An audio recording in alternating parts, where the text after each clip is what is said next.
Shalom Bracha, nous poursuivons avec la troisième Mishnah du cinquième Pérec. La Mishnah nous enseigne ici, à la suite de ce que nous avons vu, donc la terouma peut s'annuler lorsqu'il y a 100 contre cette terouma qui s'est mélangée. Nous avons ici un CA de terouma, Théora, la terouma est pure, chez Nafla qui est tombé dans Mea Chulin Tmeim, dans 100 Chulin Tmeim, donc 100 CA de Chulin. Chulin, c'est une récolte dont on a déjà fait tous les prélèvements, qui peut être mangé même par un Israël, mais ces choulines sont impures. Alors là, que va-t-on faire? La CA terouma est pure. Comme nous avons vu, quand il y a un CA qui se mélange dans 100, on prélève un CA et on dit, ce CA-là, c'est la terouma qui s'était mélangée, c'est celle-ci que je récupère. Bien que je ne suis pas sûr que c'est celle-ci, mais on considère que c'est celle-ci.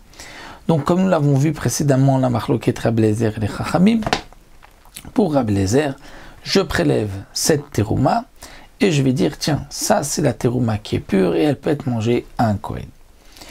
Les Chachamim vont nous dire que malgré tout ici,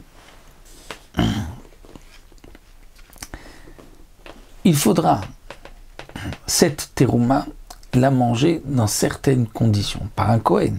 Mais comment? De telle manière qu'elle ne puisse pas devenir impure des autres choulines à côté, des autres grains de blé. Et donc il faudra manger cette terouma nekoudim, c'est-à-dire les grains de blé secs, au clayot ou grillés au four, au tilosh béméperot, où on va en faire de la farine, on va pétrir le tout avec des jus de fruits, mais pas avec de l'eau. Au titralek leisot, comme l'a vu dans les Mishnot précédentes, on va diviser en petites pâtes pour qu'il n'y ait pas dans chaque pâte l'équivalent d'un kabetza de, donc le volume d'un œuf de terouma. Pour les chachamim, c'est vrai que lorsqu'on prélève, on dit on prélève un CA, on ne dit pas tiens ça c'est le CA de terouma qui est tombé, c'est celui-là que j'ai récupéré. On va dire,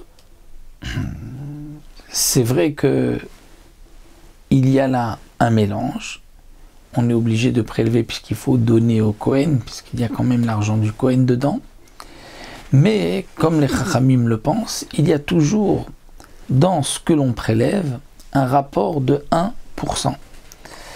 Donc, on a de la terouma qui est pure et on a du choulin qui est impur ici. On ne va pas dire que le tout est considéré comme impur. Pourquoi? Parce que cette terouma, elle était pure. Mais on va dire, attention, il faudra tenir compte et faire en sorte que la terouma qui se trouve ici ne soit pas rendu impur à cause du choulin qui est à côté. Donc c'est pour cela qu'on prendra toutes ces précautions. Et donc il faudra, dans ce CA qu'on va prélever, considérer qu'il y a et de la terouma et du choulin, et que le choulin est impur, il risque de rendre impur la terouma. Donc ce qu'il faudra faire, c'est manger le tout sans eau, donc des graines grillées, ou avec des jus de fruits, afin qu'il n'y ait pas un problème que la terouma puisse devenir impure par le choulin qui est impur.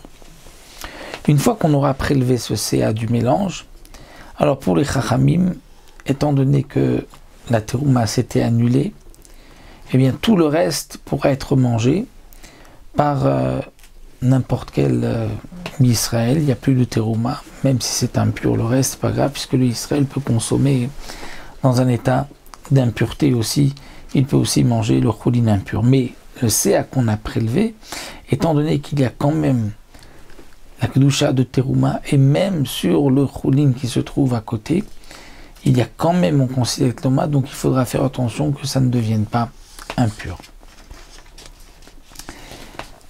Pour Rabbi Eliezer, que nous avons vu dans la Mishnah précédente, explique le Barthénora, on aurait pu dire que pour Rabbi Eliezer, quand je prélève la terouma, c'est la terouma qui était tombée. Ce CA que je prélève, c'est la terouma qui était tombée. Parce que nous avons un CA de terouma qui est tombé dans 100.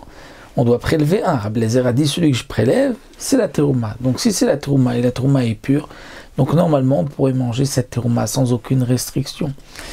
Eh bien malgré tout, dans notre Mishnah, Rabbi Eliezer sera d'accord qu'il faut faire attention que le choulin ne rende pas impur la terouma. Pourquoi?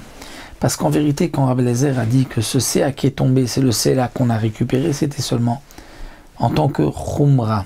C'est-à-dire que khumra, on fera attention, si c'est la terouma qui est impure, on dira attention, cette terouma, on ne peut pas la donner à manger au Kohen parce que c'est cette terouma, la khumra, qui est impure que j'ai prélevée.